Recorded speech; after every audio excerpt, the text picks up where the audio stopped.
আমাদের সম্পাদক জনাব মাহমুদুর রহমান তার পত্রিকায় একটা কলাম লিখেছেন।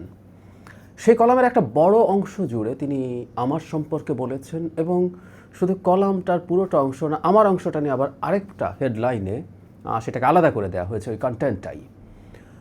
কলাম মানে হচ্ছে অপিনিয়ন, একজন ব্যক্তি তার অপিনিয়ন জানাতে পারেন। আমি নিজেও প্রচুর কলাম লিখেছি, সেখানে আমার অনেক মতামত আছে। সেই মতামত কারো কারো পছন্দ নাও হতে পারে, সেই বিশ্লেষণ কারো কারো পছন্দ নাও হতে পারে, কিন্তু আমরা একটা জিনিস এক্সপেক্ট করি, কাউকে নিয়ে যখন আমরা কোনো কথা বলবো, তাকে নিয়ে যদি কোনো তথ্য কখনো দেই, সেই তথ্যের বস্তুনিষ্ঠতা থাকতে হবে। এটা সবচাইতে জরুরি। আমি নিজেও এই ব্যাপারটায় খুবই সতর্ক থাকি। যারা মাহমুদুর রহমান যা লিখেছেন তার মধ্যে কিছু তথ্যের সমস্যা আছে এবং সেই প্রসঙ্গেই কয়েকটা কথা বলা একটু জরুরি বলে মনে করি। তার আগে কয়েকটা ইন্ট্রোডাক্টরি কথা।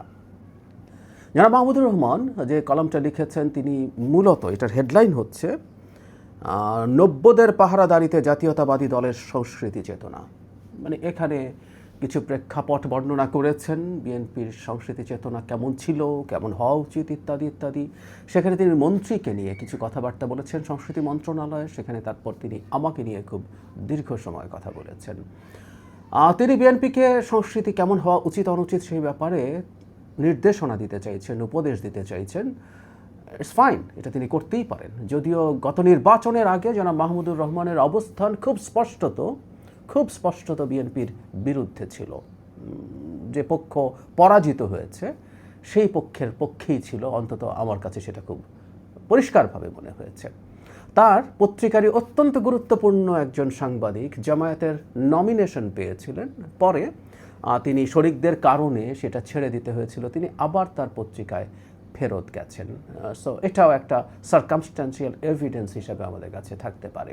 যাই হোক, তারপরও সেই ঘরানা থেকেও তিনি বিএনপির সাংস্কৃতিক পরিকল্পনা, সাংস্কৃতিক কর্মকাণ্ড কেমন হওয়া উচিত সেই ব্যাপারে তিনি কথা বলতেই পারেন। কিন্তু ওই যে বললাম, কাউকে নিয়ে যখন বলছেন তখন বস্তুনিষ্ঠতা দরকার, এটা ভঙ্গ হয়েছে। সেই জায়গায় কেউ একটা কথা বলতে চাই। আর আরেকটা কথাও যদি এভাবে বলি, বিএনপি যদি তার সাংস্কৃতিক কর্মকাণ্ড যেভাবে করার পরিকল্পনা করছে, তার ন্যারেটিভ যেভাবে করতে চাইছে, তাতে যদি বিএনপি ডোবে, সমস্যা কী? তার অন্তত সমস্যা আছে বলে আমার মনে হয় না, অথবা উচিত বলে আমার মনে হয় না। এরপর যেটা বলছিলাম যে আমার অংশটা নিয়ে একটা হেডলাইন তার পত্রিকা করেছে আবার মতামত, এবং মাহমুদুর রহমান তার নামে এটা পাবলিশড হয়েছে। সেটা হচ্ছে প্রথম আলোয় একমাত্র হ্যাডামওয়ালা পত্রিকা ডক্টর জাহেদ। মানে আমরা এই হেডলাইনটা, এটা ফটোকার্ড হয়েছে ফেসবুকে, সেই ফেসবুকে ফটোকার্ড প্রচুর ছড়িয়েছে। তার পত্রিকায় শেষে যে ধরনের রিয়াকশন হয় তার চেয়ে অনেক বেশি রিয়াকশন হয়েছে। এখন প্রশ্নটা হচ্ছে, এই হেডলাইন যদি কেউ পড়েন, ফটোকার্ড যদি কেউ পড়েন, অনেকে আমাকে বলছেন যে এটা আমার উক্তি। আমি উনি কী লিখেছেন তার জায়গায় আসি, তিনি কিভাবে আমার সম্পর্কে জানেন এবং ইত্যাদি ইত্যাদি তিনি উল্লেখ করেছেন। কিন্তু একটা জায়গায় তিনি বলছেন, আমার দেশের সহকর্মীদের কাছ থেকে জেনেছি যে তিনি এখনও নাকি মাহমুদুর রহমান মান্নান নাগরিক ঐক্যের একজন নেতা। তারপর বলছেন হতেই পারে জাতীয় সরকারি, মানে নাকি দিয়ে তাকে একটা তথ্য কেন দিতে হয়? জনাব মাহমুদুর রহমানকে এই তথ্য নিতে পারতেন না? তার পত্রিকার অন্তত একজন সিনিয়র সাংবাদিক আমাকে অনেকবার ফোন করেছেন তার পত্রিকায় কলাম লেখার জন্য।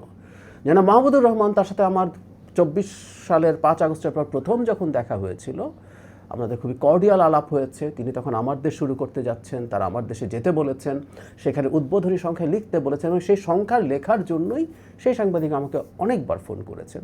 তার আরও 2-1 সাংবাদিকের সাথে আমার টক শোতে দেখা হয়েছে, নাম্বার বিনিময় হয়েছে, বা এই তথ্যটা ভ্যারিফায়েবল, চাইলে ভ্যারিফাই করা যায়।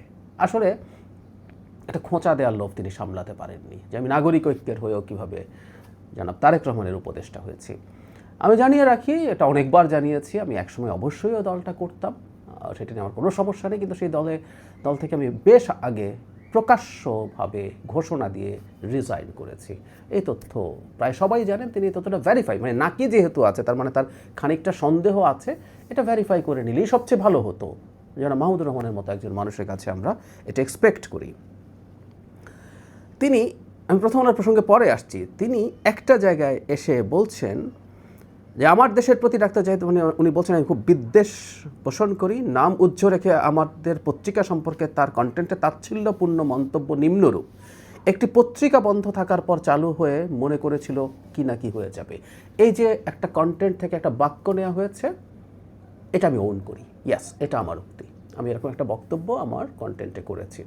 সেটা আমার দেশ কিনা, সেটা তিনি আমার দেশ হিসেবে ইন্টারপ্রিট করে কথা বলেছেন, সেটা ওনার চয়েস, ওনার এডিটোরিয়াল চয়েস। উনি একজন মানুষ যখন কোনো পত্রিকার বা কারো নাম উল্লেখ না করে কিছু বলে, সেটাকে নিজে দাবি করে কথা বলাটা কতটুকু সঠিক বা স্মার্টনেস সেটা তিনি বুঝবেন, কিন্তু এই উক্তিটা আমি করেছি, সুতরাং এটা দায়িত্ব আমি নিচ্ছি। কিন্তু যে প্রসঙ্গে আসছিলাম, খেয়াল করে তিনি বলছেন আমার বৈশিষ্ট্য বলার ক্ষেত্রে, এক, ডাক্তার জাহেদ বাংলাদেশের প্রথম আলোকে একমাত্র হ্যাডামওয়ালা সেকুলার এবং লিবারেল সংবাদপত্র মনে করেন। ব্রাহ্মণ প্রথম আলো ছাড়া দেশের বাদবাকি মিডিয়া তার কাছে নিতান্তই নমসূত্র।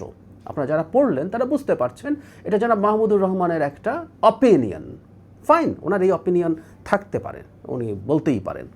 হ্যাডামওয়ালা প্রথম আলোর একজন কলামিস্ট হিসেবে ডাক্তার জাহেদের বেজায় গর্ববোধ রয়েছে, এটাও তার বক্তব্য, ইন্টারপ্রিটেশন হতে পারে। কিন্তু এই যে এককে, আবারও বলছি এই জায়গাটা, ডাক্তার জাহেদ বাংলাদেশের প্রথম আলোকে একমাত্র হ্যাডামওয়ালা সেকুলার এবং লিবারেল সংবাদপত্র মনে করেন। ব্রাহ্মণ প্রথম আলো ছাড়া দেশের বাদবাকি মিডিয়া তার কাছে নিতান্তই নমসূত্র। এটা জনাব মাহমুদুর রহমান মনে করেন, তিনি মনে করে লিখেছেন, দ্যাটস ফাইন। তার সম্পর্কে প্রচুর পারসেপশন আছে মানুষের, হতে পারে, ভুল হতে পারে, ওটা অপিনিয়ন হিসাবে যাবে। কিন্তু এই যে প্রথম আলো একমাত্র হ্যাডামওয়ালা পত্রিকা বলে ডাক্তার জাহেদ দিয়ে লেখা হলো, ফটো কাট করা হলো, এটা একটা ডিসইনফরমেশন। এই ডিসইনফরমেশনটার আমি প্রতিবাদ করছি। 21শে পদক পেয়েছেন তিনি, আমাদের অনেক বয়োজ্যেষ্ঠ, অনেক সিনিয়র মানুষ, খুবই বুদ্ধিমান মানুষ। তার পত্রিকা বন্ধ হয়ে যাওয়ার আগে গুরুত্বপূর্ণ সাংবাদিকতার কাজ করেছে, তিনি নির্যাতিত হয়েছেন, তার এগুলোর প্রত্যেকটার প্রতি আমাদের শ্রদ্ধা আছে। কিন্তু 21শে পদকপ্রাপ্ত একজন সম্পাদক যখন ডিসইনফরমেশন এভাবে ছড়ান, খুবই দুঃখজনক। যেহেতু এটার ভুক্তভোগী আমি, আমাকে অনেকে প্রশ্ন করছেন যে আমি এরকম একটা মন্তব্য কীভাবে করেছি, কেন করেছি। আমি এই মন্তব্য করিনি কখনো। প্রথম আলোর কলাম লিখি, আমি বহু বছর হয়ে গেছে লিখি।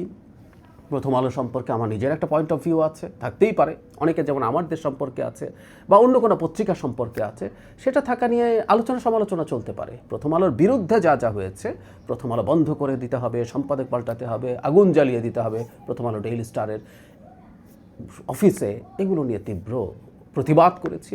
প্রত্যেকটা, আমার দেশের উপরেও যদি কিছু হয় একইভাবে করব।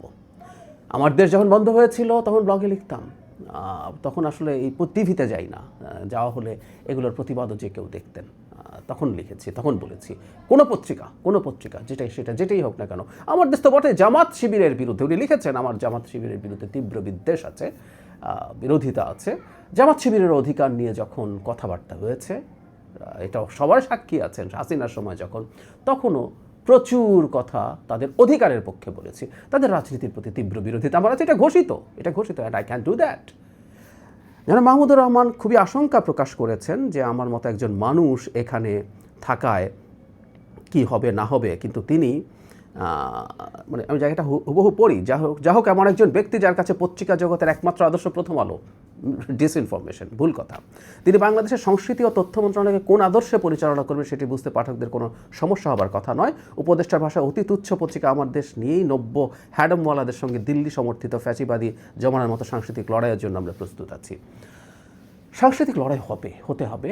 আর আমি একজন উপদেষ্টা মাত্র, মানে আমি শুধু এই দুটো মন্ত্রণালয়ের অ্যাডেড রেসপন্সিবিলিটি, আমি মাননীয় প্রধানমন্ত্রীর পলিসি এবং স্ট্র্যাটেজির উপদেষ্টা, সেখানে আমার কাজ আছে, এখানে আমার উপদেষ্টামূলক কাজ। এখানে পূর্ণাঙ্গ মন্ত্রীরা আছেন, তথ্য মন্ত্রণালয়ে পূর্ণাঙ্গ মন্ত্রী প্রতিমন্ত্রী আছেন, সংস্কৃতি মন্ত্রণালয়ে পূর্ণাঙ্গ মন্ত্রী প্রতিমন্ত্রী আছেন, যাদের হাতে এক্সিকিউটিভ পাওয়ার। এখন ব্যাপারটা হচ্ছে একজন উপদেষ্টা হয়ে আমি পরিচালনা করব। আসলে আমাকে টার্গেট করেছেন, তাই সব কিছু করছেন। উপদেষ্টার তেমন কোনো আসলে ক্ষমতা নেই মন্ত্রণালয়ে, কিছু উপদেশমূলক কাজ আছে, আমি ইনভলভ হয়েছি, অলরেডি তথ্য মন্ত্রণালয়ে হয়েছি, সংস্কৃতি মন্ত্রণালয় এখনও কাজ করতে শুরু করিনি। আমার কিছু রোল নিশ্চয়ই থাকবে, কিন্তু সেটা ওগুলোকে ছাপিয়ে না, যেহেতু তিনি আমাকে টার্গেট করছেন, আমি নাকি ওটা চালাচ্ছি। আর সাংস্কৃতিক লড়াইয়ের কথা বলছেন, হ্যাঁ সাংস্কৃতিক লড়াই আসলে হবে, একটা গণতান্ত্রিক সমাজে সাংস্কৃতিক লড়াই তো থাকবেই। তিনি যে মতাদর্শে বিশ্বাস করেন সেই মতাদর্শ তিনি ইম্পোজ করার চেষ্টা করবেন, এবং মতাদর্শ পাল্টেও যায়, এটাও ঠিক।